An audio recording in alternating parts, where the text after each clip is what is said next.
Who are the Seelottees that Leslie Garner based her poisonous attacks on? The district of Sylhet provides 95% of the 100,000 Bengalis in Britain. And it wasn't until the outbreak of war that the educated, middle class 5% approached the Eastern community for political support. And having seen the community, realized once the crisis had passed, how much needed to be done. And here is a quotation. Before the war, we didn't go near that Seelottee societies. We knew about Allgate for a long time. We tried to call them out during the war, but very few came. We have to tell them repeatedly to rise from what they're doing now. If you can bring them out to mix with others, but they don't come out, in heart they are good, but they can't do. Even those in the heart of the community, like Ghulam Ali, son of Taslim Ali, who runs the East London Mosque, had not realized the extent of isolation. It was during the war I began to notice how the people were living. All this time I had never noticed how they were living in cages. Don't you think they live in cages? In isolation, so helpless in one sense. They rely on travel agents and lawyers. They do not even know how to dial 999. When the Race Relations Act came out, leaflets were sent round and demos were organized. They would go to the travel agent and ask him if it was all right to go on the demonstration. Bengalis are very dog eat dog. They get done by each other. The restaurant owners, the travel agents, the people with a little education are looked up to by the rest. There is such disunity in the community. This is Ghulam Ali, son of Taslim Ali.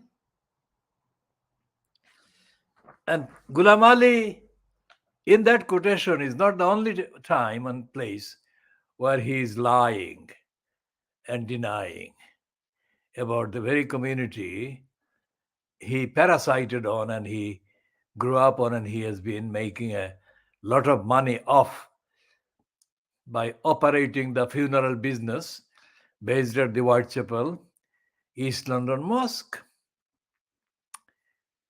So this is one source, Ghulam Ali, son of Taslim Ali, who has defamed the very community of whom he has been feeding and of whom his father fed. These are original, in the original sense of the word, traitors and liars and ingrates and criminals and shaitans. Shaitans as defined in the Surah Al-Isra. The very heart of the community provides the largest number of worshippers, the people who go to the mosque. And here he is saying that he didn't know. And then he's saying that they live in cages. And not a single one of the so-called leaders for 49 years since this publication, not a single one of the leaders, so-called leaders in the community, of the community, at the expense of the community, as the Seelottee speaking Bangladeshis, not a single one has even shown that they notice this, let alone notice how outrageous, how corrupt, how criminal, how evil, how satanic that pack of lies by Taslim Ali's son, Ghulam Ali, has been and was and remains.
And this is such a complete pack of lies, this racist cunt.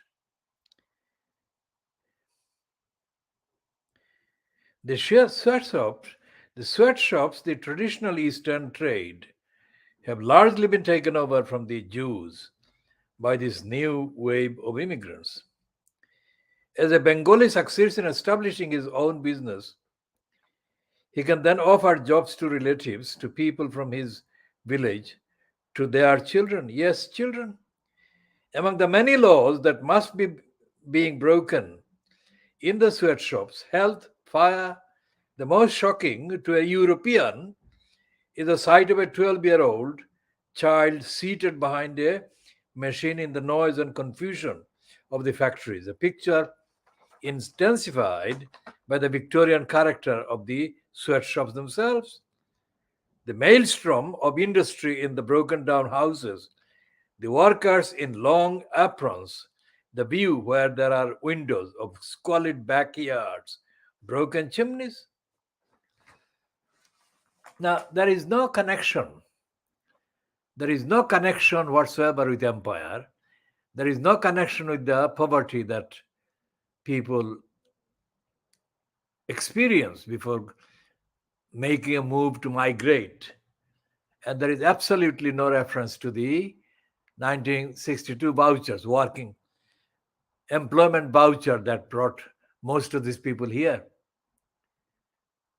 The people who the cunt Leslie Garner was actually referring to are the people who came as a result of the employment voucher of the 1961-62.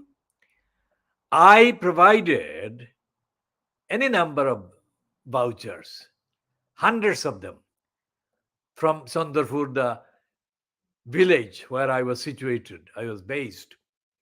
In 61-62, I wrote the postcards and sent them to the Dhaka based British Deputy High Commission, the consular. And within 3 days, the voucher was issued. It was that fast. The postal system was very good. And I sent hundreds of people to the UK during the years of 1961 to 63. Any number of people, hundreds of people. And I sent them because of economic necessity experienced by the British companies, by the British economy, which is why they issued the employment vouchers. There is no mention of that. That is the main reason why so many people came from Seelottee in the 1960s. So this cunt must have written this during 1972, the year after Bangladesh became recognized on the 16th of December. So this is 50 years. She must have written it 50 years ago. And she wrote it in total, absolute anti-Muslim, anti-Seelottee, anti-Bangladeshi prejudice. And for 50 years, 49 is 50 years now, 50 years I have been the only campaigner about this. And that is the center of the whole narrative. Seelottees who created Bangladesh, Seelottees, including my father, based in New Road in Stepney in London, who created the international awareness about the ongoing battle between the Pakistan army and the innocent people in East Pakistan at the time.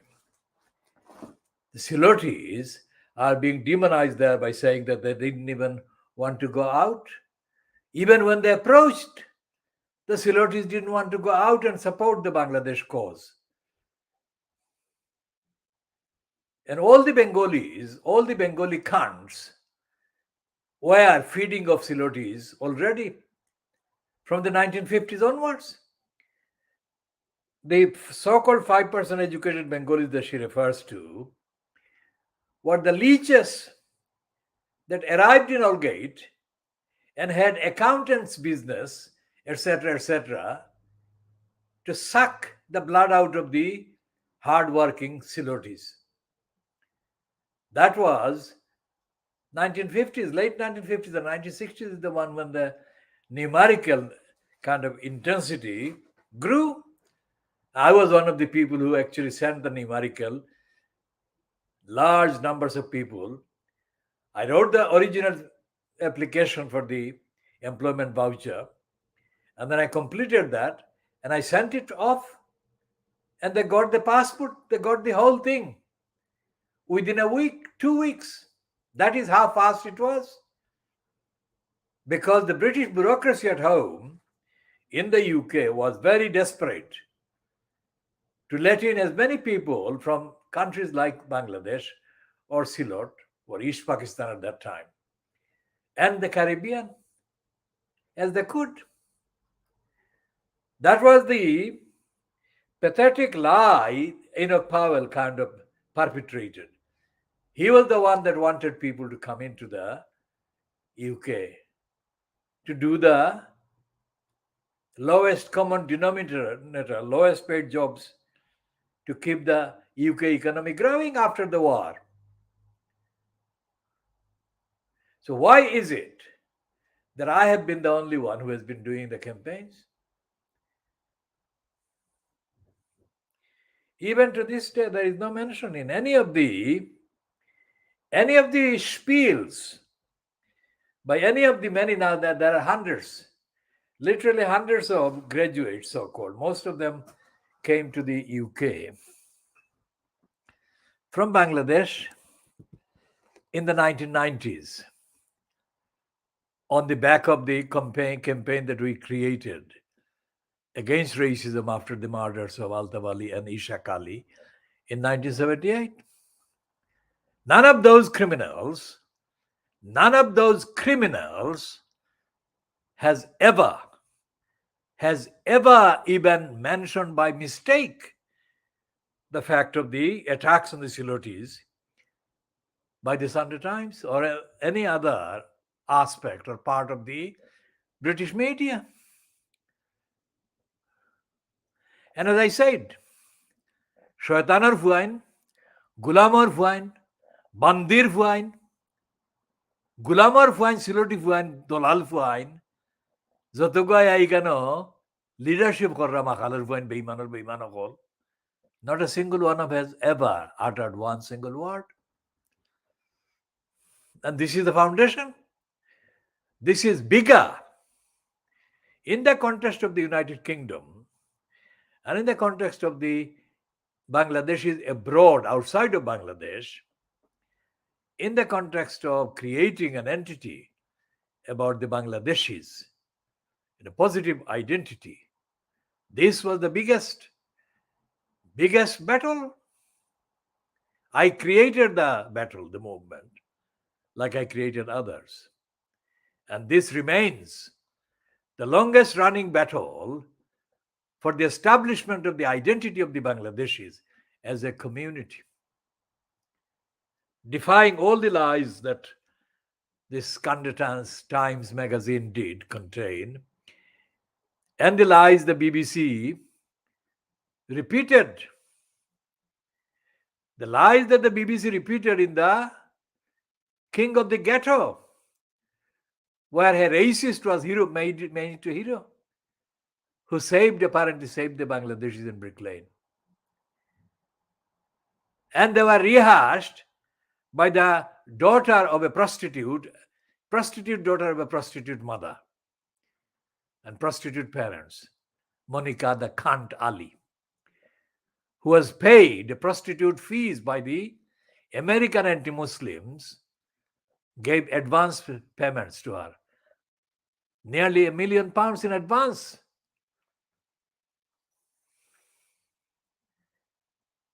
To rob the identity of the community and impose a so-called fiction.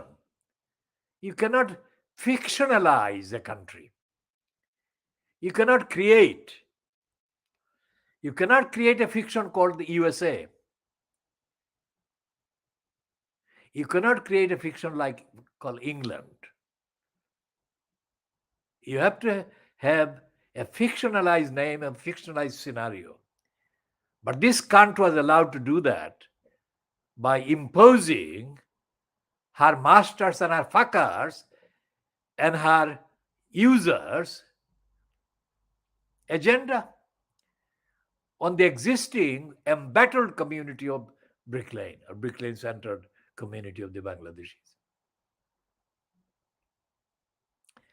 So you add the Bangladeshi community's fight that I articulated, I translated, I interpreted, and I distributed the interpretation and the translation across hundreds, literally hundreds of then Seelottee owned restaurants in London and then outside of London, in England, other parts of the country.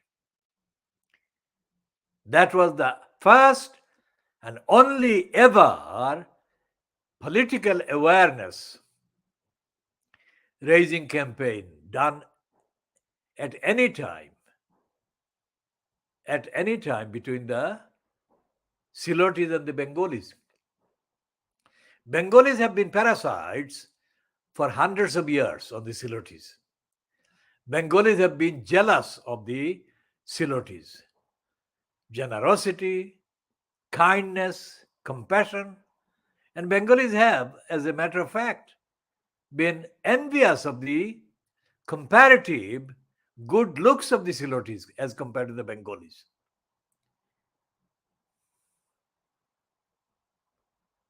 But that was the time, 1973, December 1973, when I started the campaign, caused entirely by the Sunday Times magazine article.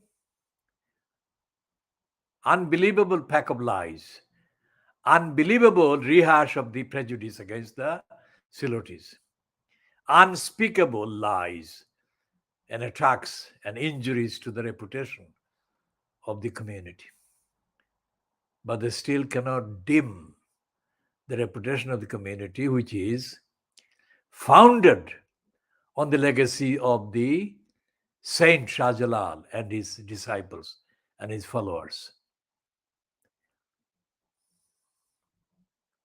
And this is what Abdul Salik never recognized. This is what these criminal boys, these cunts, the gulams that run the so-called ethnic media, ethnicity-linked media, they never recognize the saints. And they never recognize the real identity of Seelot.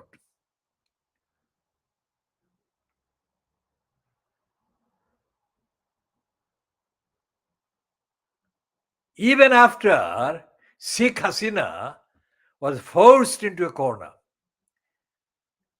and left with no alternative but to rely on the Saint Shah Jalal to name the international airport in order to justify scrapping the name Zia International Airport. She couldn't replace it with Mujib Airport. No way. She cannot do it now. She cannot do it ever.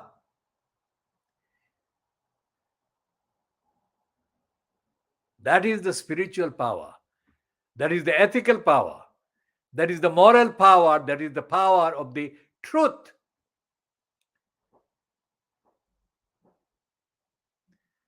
Sheikh Hasina is doomed. Sheikh Hasina is doomed to leave a legacy of lies. She's doomed to leave office. It's only a matter of time.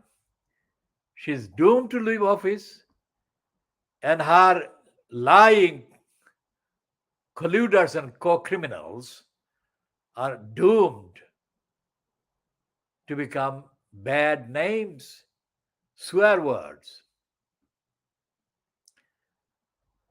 And everything that she has named after Mujib, apart from the airport, will be replaced. Everything that she has named, wrongly named after Mujib, will be replaced. renamed. Why? Because in the 3 years that I saw Mujib, Sheikh Mujib politically observed Sheikh Mujib's political activities for 3 years. I neither heard a sentence from Sheikh Mujib's mouth nor an interpretation by anyone on his behalf.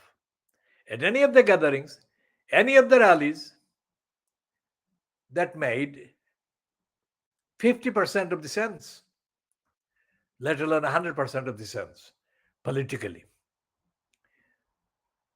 So, where on earth did Sheikh Hasina find the basis to call him the greatest Bengali to ever live? To have ever lived? What was the thing that he did that made him the greatest Bengali? And what part of the territory does she contain, include as Bengal?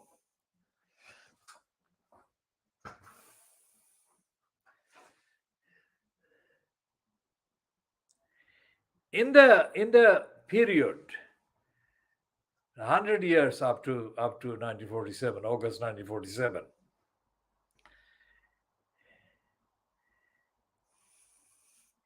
there was a place in Silot.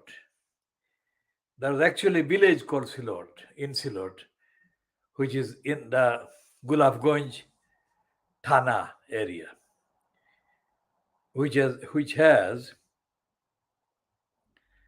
on the records largest per capita of graduates and educated people. And it was the only village in the whole of the subcontinent that had such a concentration of highly qualified people on the records. It seems that Leslie the Kant Garner has never heard of Silot, the real Silot, let alone Badeshwar. And during the period of 23 years of Pakistan, all the known records of so-called civil servants, highly kind of placed post holders, what called the civil servants like the subdivisional officers, divisional commissioners, district commissioners, they came from Silot, mostly from Badeshwar, but other parts of Silot as well. Our village had, well, our family had several civil servants, directly and indirectly. And our family has now, I think, on the record, members, I mean, not necessarily living together, but members of the family include about 25 or 26 MBBS or doctors. I mean, this is not something that you'd imagine remotely possible by reading the Sunday Times or Leslie Garner. And as I said, my relation, my mother's uncle, Arman Ali Chaudhuri, was a very close friend of the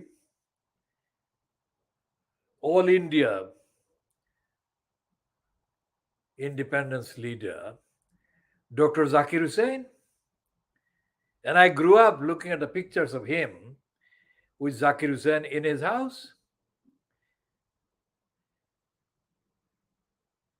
Now, you cannot, in terms of hierarchy, you cannot go higher than Zakir Hussain in the independence movement. And Leslie Garner reduced the people of Silot as if we don't exist.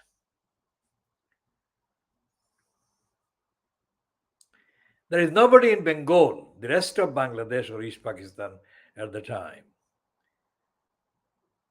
who has got any comparable connections with the all India independence movement against the British.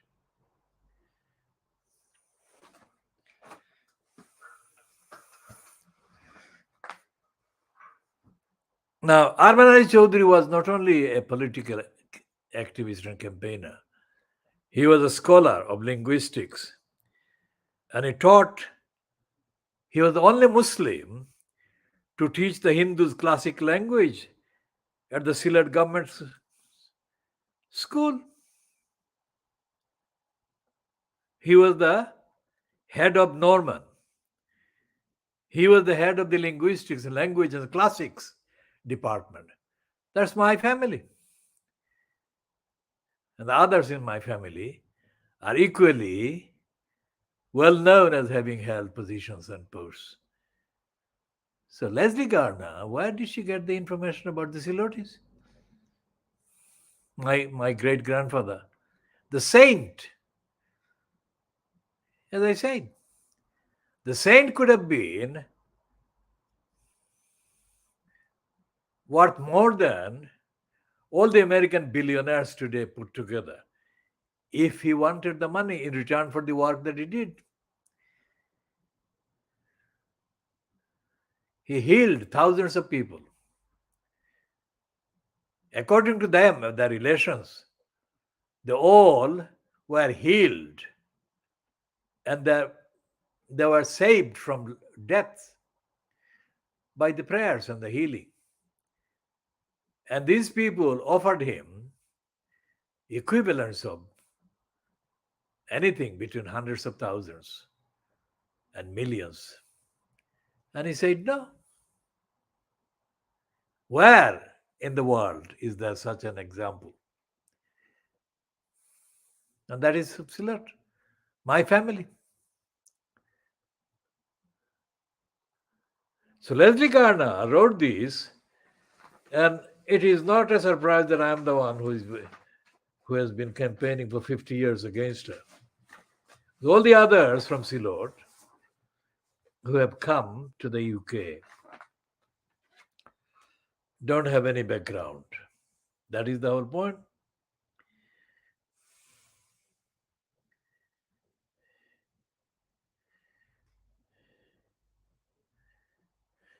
And there is this picture of this woman breastfeeding her child. That is not acceptable. That was never acceptable. So why did they intrude? What kind of violation? I'm not putting that photograph before the camera. So we're going to end this particular edition at just half an hour, and we shall continue to update. This is under the banner of the Baby Angel Geronimo editions, and also the updater essay on the lunch that I had with K. Jordan on Thursday, the 23rd of December 2010, at the Montefiore Centre off Hanbury Street, off Brick Lane, London E1. So this is exactly half an hour.